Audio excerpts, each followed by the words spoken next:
980 handwritten book of her account growing up. All her first times, all her neighbors, who she went to school with, and, stories that I never heard her say. And I thought to myself, I was like, man, I'd love to hear her say, tell me these from her own mouth. And now we have the technology to do it, like you're doing this interview with me now. So my idea is to interview people when they're 19, 20 years old, get a base interview, then every 6 months we update that. Another interview. What were your triumphs? What were your tribulations? What did you go through? What were your struggles? What were the key moments in the last 6 months? That way when you pass on, we cut it all down into a video that you can leave for your memorial, but even more important, we put it in a keepsake box about the size of a brick, about half a brick, and we could engrave anything on it, any kind of image or anything like that. But it has a QR code on it to where anybody can walk by with a phone, scan that, boom, and they have your interview, or they have key moments in your interview. You could even have grandparents or even your grandchildren pass children's stories for bedtime and stuff. That way, generations down the line, you can learn what your great-great-great-grandma sounded like. Oh, you look like great-great-great Uncle Joe, You look and sound just like him. Cool, here he is. This is him on video, kind of an idea I've been pushing around for a little while. It's something that I'm trying to get off the ground. But it's the taking the time to edit video and sit down with people that I've been lacking. Number one, I lost my iPhone for a while, and actually, it's still gone. But that's what I was using to make my videos. This camera is so good.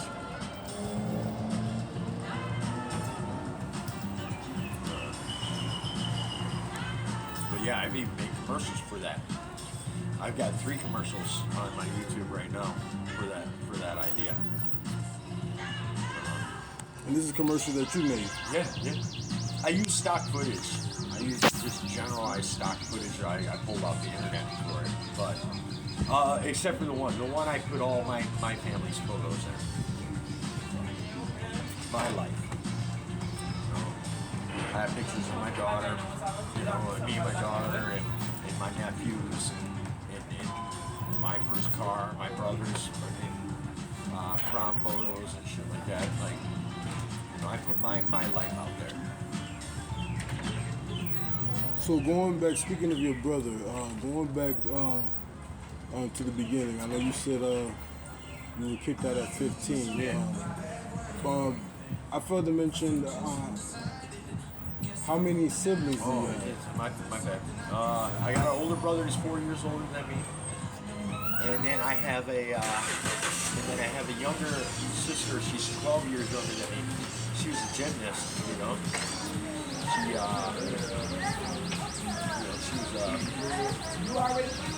She was supposed to go to the Olympics and she broke her ankle. She was training with Bella Caroli down in Texas. At 12, I think, she was getting ready to go to the Olympics. She dismounted, broke her ankle.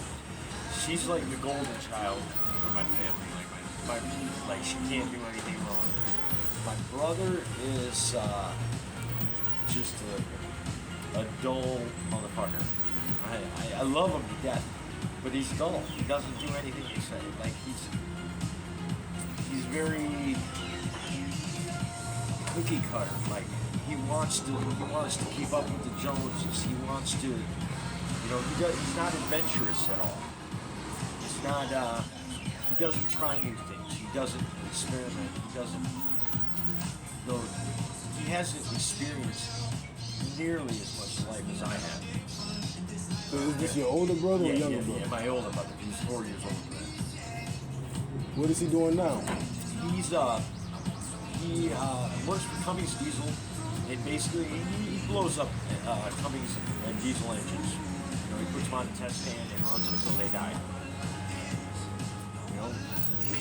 It's a cool job. but he's only had like one other real job, and that was Myers Meat Cutter. He worked there until he finished school and got the job in Cummings. He doesn't, which is a good paying job. You know, he's got a great family, he's got a house, he's got everything he wants. But his life experiences are, like,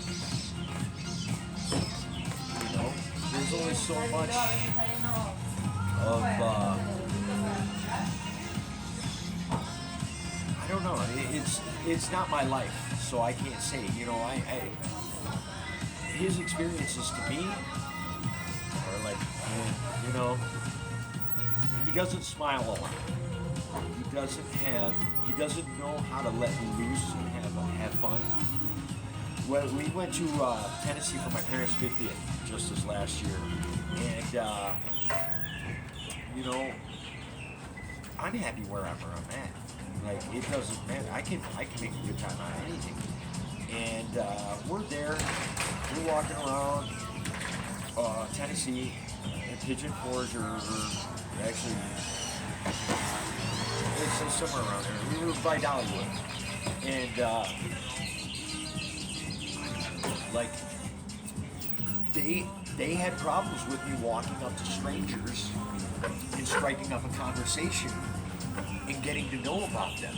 Now, all right, my parents rented a log cabin up in the mountains, which there was a whole community of log cabins, you know, for rentals and stuff. Well, the people across the street from us, they probably had 30 people staying in this cabin. All right, and they were big cabins. But I noticed this over the week, and then on the night of my parents' anniversary, I prepared them my present. My present was to play them their first dance with my guitar, because I didn't have very much money to give, and I wrote them a verse. I wrote a verse of their first song, you know, that pertained to them. So yeah, I gave, you know, it was really thoughtful. I thought it was really thoughtful. They didn't give me the opportunity to do that. They were like, that's a waste of time, man. You don't have nothing for us. So I go outside and I'm sitting by the campfire, or by the fire pit, which they wouldn't let me have a fire in. And I'm playing the guitar, and I hear this guy shout from across the way. He's like, hey, you playing out there pretty good? Come on over. All right, man, I'll go see what the neighbors want. I go in and I was like, hey, I went and I grabbed drinks. Because I had started, I bought a jar of, you know, apple pie moonshine or something from one of the distilleries down there. I'm like, you know what, I'm going to go have a shot with this guy over here. Which I don't normally do. I don't drink often at all. And my dad's like, what are you doing? I'm like, I'm going to meet the neighbors. Oh, don't bother them, they're on vacation. All right. My brother's like, no, don't go over there. You know, don't. You're, you know, afraid that I'm going to embarrass them or something. So I go over there and I meet this guy, and turns out that he was there with his family celebrating what would have been his 50th anniversary. His wife had died a year earlier. Her name was Aura. I got to learn all about Aura. She had died of breast cancer the year before. So they were there trying to take his mind off things.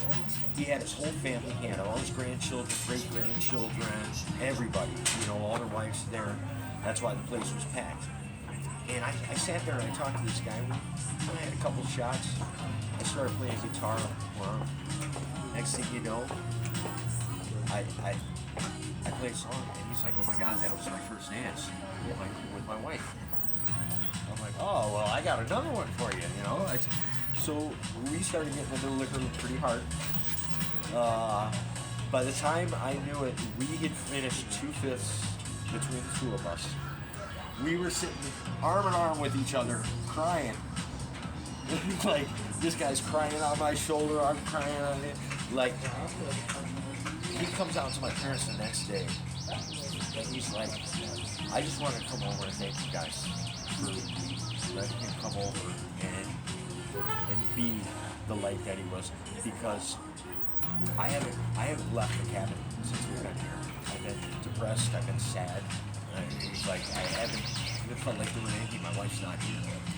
It's like he made me remember everything. It's like I couldn't be happier about it. You know, because I asked him about his, I asked him about the first date, and I asked him about the first kiss, and I asked him about all the great things that his wife was to him. And it brought back all those memories. And we laughed and we cried and we had a great time together. And that to me was the highlight of my parents' 50th anniversary. Not only was he celebrating, his anniversary would have been the same day as my parents' anniversary. 50 years to date. Same first dance. I just so happened to write an extra verse for that. So there's a reason why I was there. It may not have been for my parents. It may have been for them. You know, but I know that man's attitude and his whole spirit just brightened up the whole next day. Like I could just see it. You could just see it in him. He was laughing and having a good time and chasing his grandkids around, and like it really shifted things for him.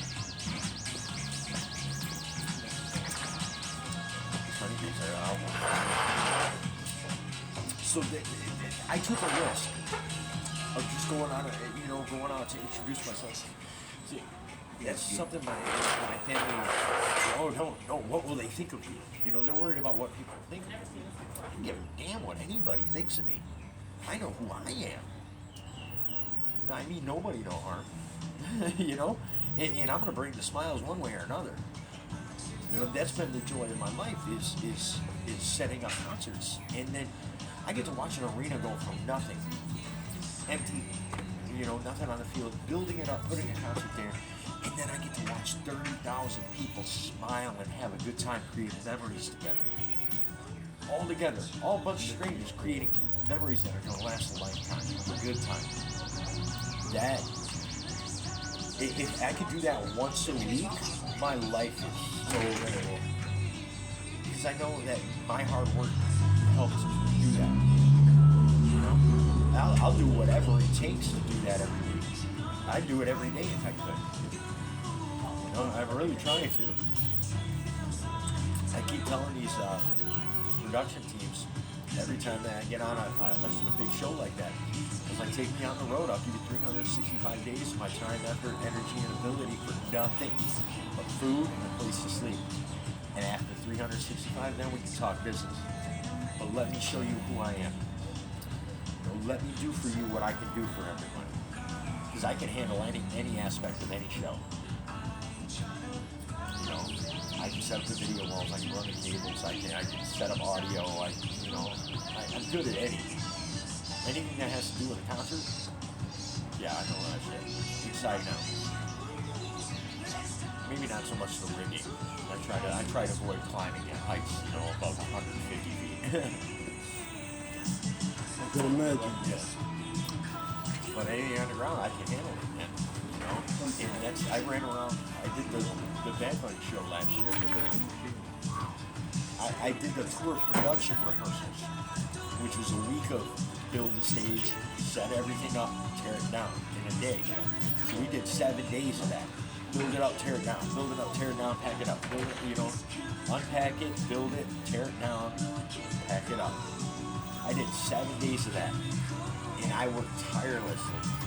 There was I was working 18 hours straight, taking a 4-hour-long nap, and then coming right back to work every day. And that got the attention of a couple of the higher ups that were on that tour. They asked me for my phone number.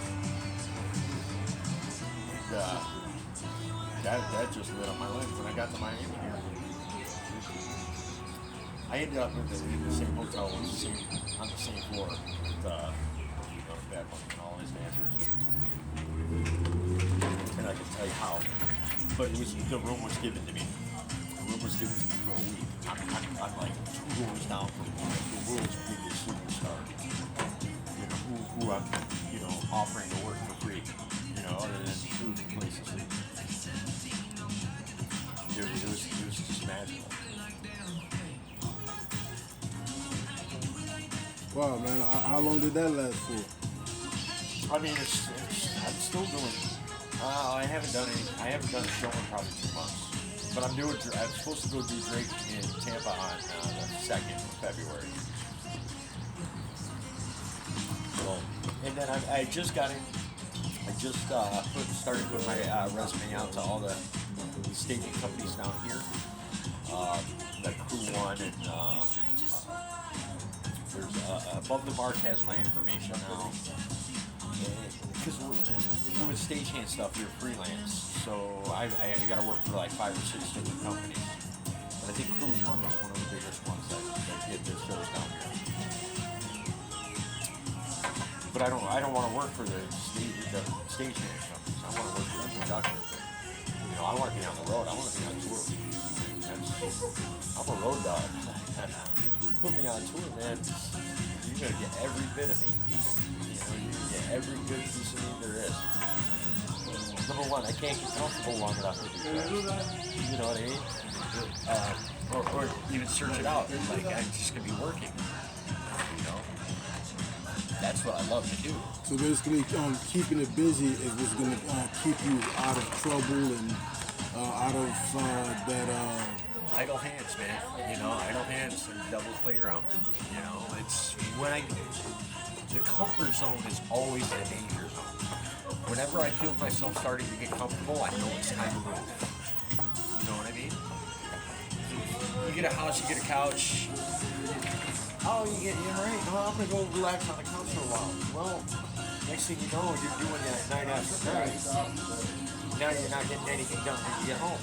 You know, the lawn's getting a little long, or, you know, the garbage didn't get taken out this week, or you start to get complacent, you start to get comfortable. You know, being uncomfortable helps you grow. You know, that's where I'm at. So I try not to get too comfortable.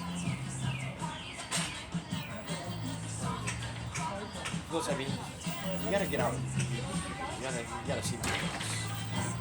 Listen, this is a great big world. You know, I plan on seeing every bit of it before I go. Every bit of it. You know, and if I gotta do it just by my, you know, by my own 2 feet, I'll do it on my own 2 feet. But I'm gonna see everybody. I'm gonna get to know people. I'm gonna get to know different cultures. I think one of the greatest gifts in this world is our diversity. The diverse group of people that I get to be around all the time. The cultures, the food, the smells, the music. It's everything, man. That's where the real value is. You know, and then creating good memories. Creating lasting memories for people.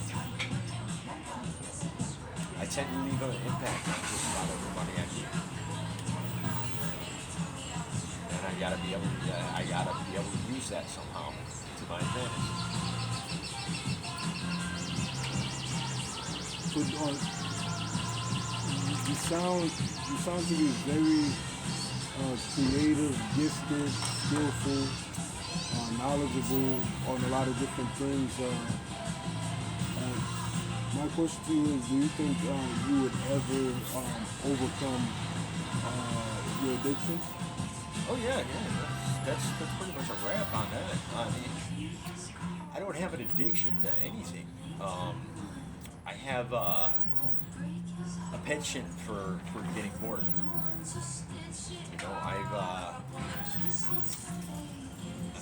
You know, like I said, I've used it up twice since I've been down here, and it's just it was the people I was around.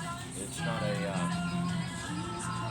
it had nothing to do with it, because I don't know anybody here. You know, I'm not just gonna walk up to somebody and be like, "Hey, you're drugs." You know, that's not my style. And it's not something I wanted to do to escape.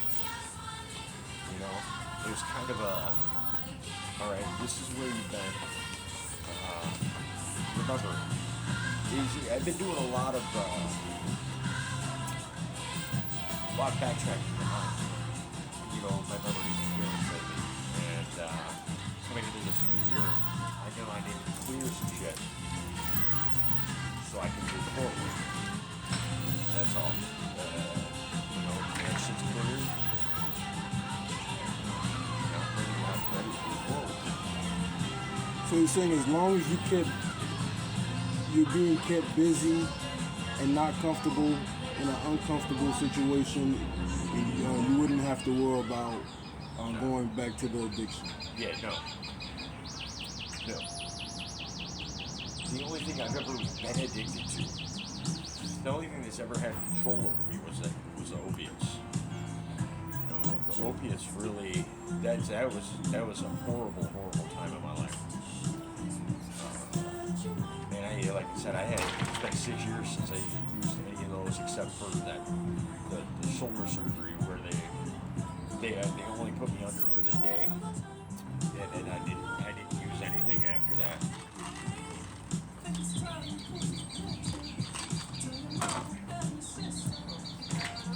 And then before I got here, it's been years since I even seen anything.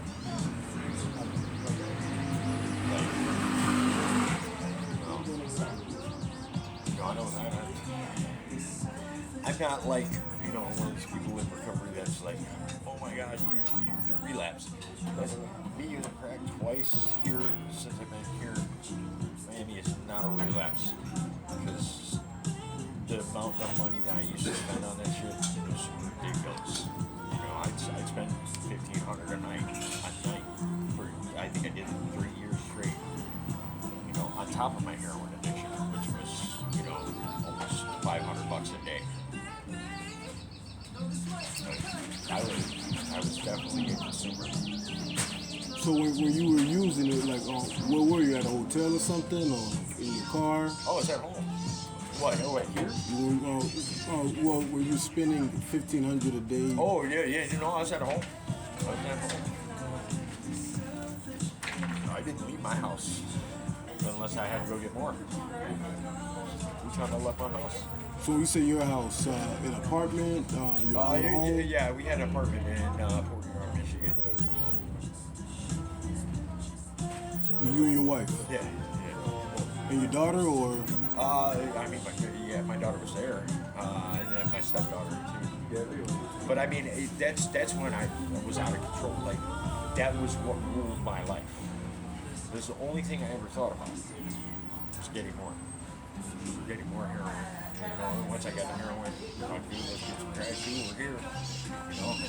Like I said, I was turning out 72 pounds in 6 weeks.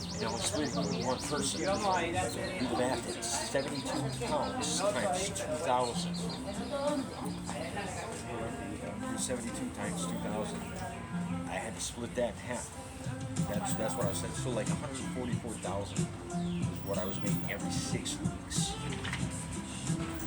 It was brain surgery money. I was making stupid amounts of money. And I wasn't ready for it. But I was also with somebody who would just co-signed anything that I said. Whatever it was to get high. It spun out of control pretty fast. It took us years to develop that type of tolerance, but once we got there, all bets were off.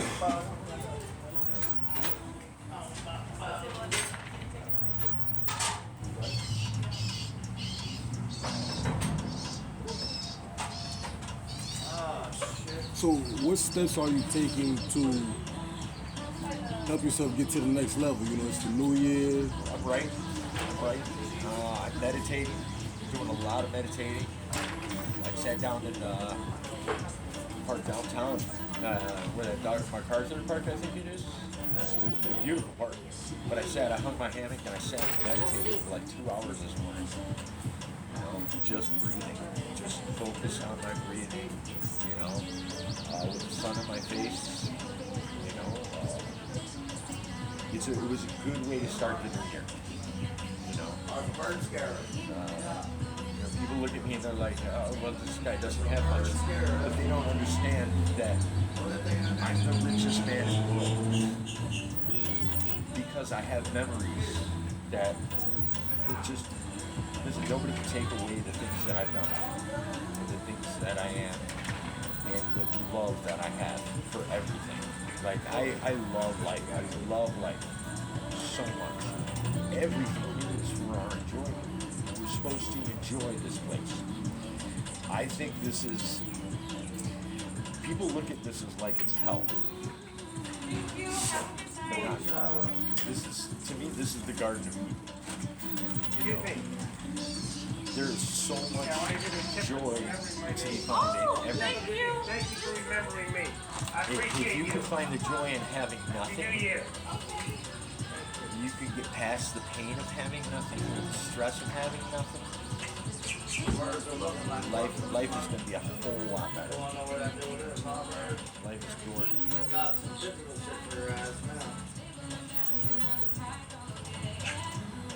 You have any gigs today? No, I'm gonna go play out in front of Walgreens for a little bit. I gotta make some money and get some smokes. You know, I ate breakfast this morning. I got like an Arab strip club, so I got drinks. Go make a little bit so I can get some cigarettes or some cigars. Probably cigars. Get 5 for $1. And then I'm gonna work on more music. You know. Speaking of music, what kind of instrument you play? I play guitar. You know, Is it different levels of guitar? I mean, there are different levels of guitar. You know, I'm probably an intermediate. You know, ever since I was a wrestling career, my pinky's been numb. I got some nerve damage from when they put on the cuffs.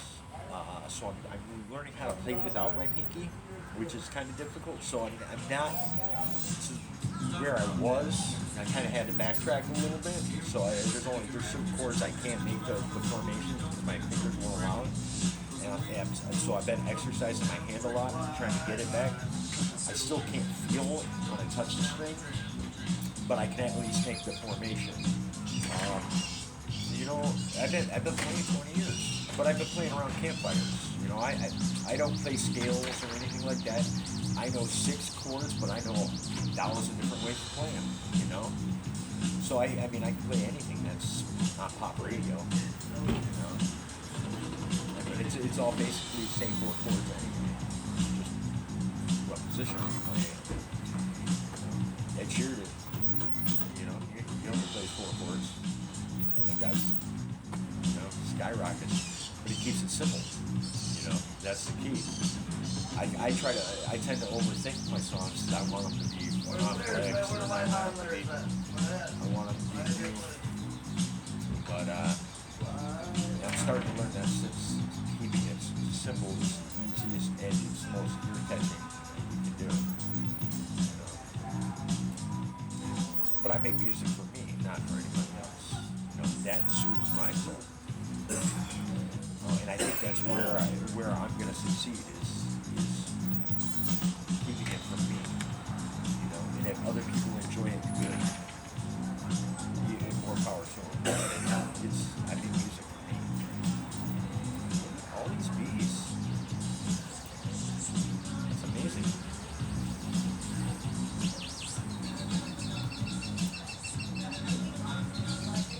I love it.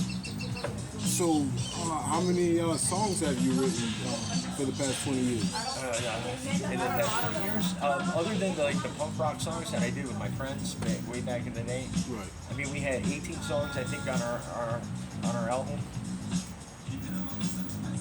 But since then I haven't written much. You know, I've got 2 new songs that I'm working on now that are a whole different level, like Ed Sheeran style. You know, it's all a lot of finger picking and a lot of love. You know, I sing about love. You know, the one song I have is called Wisdom. It's about that girl. You know, that I met in Tampa. You know, and it's about my experience with her and what I think of her. Could you? That was a pretty interesting story. Could you backtrack and go back to you going to Tampa? Listen, she was amazing, and she channeled energy like nothing I've ever seen. You know, and let's see if I can find it. So I started thinking of this woman right as soon, like the day I met her. I started thinking of her, you know, in some amazing ways. She was so pivotal in me finding myself. Let me show you.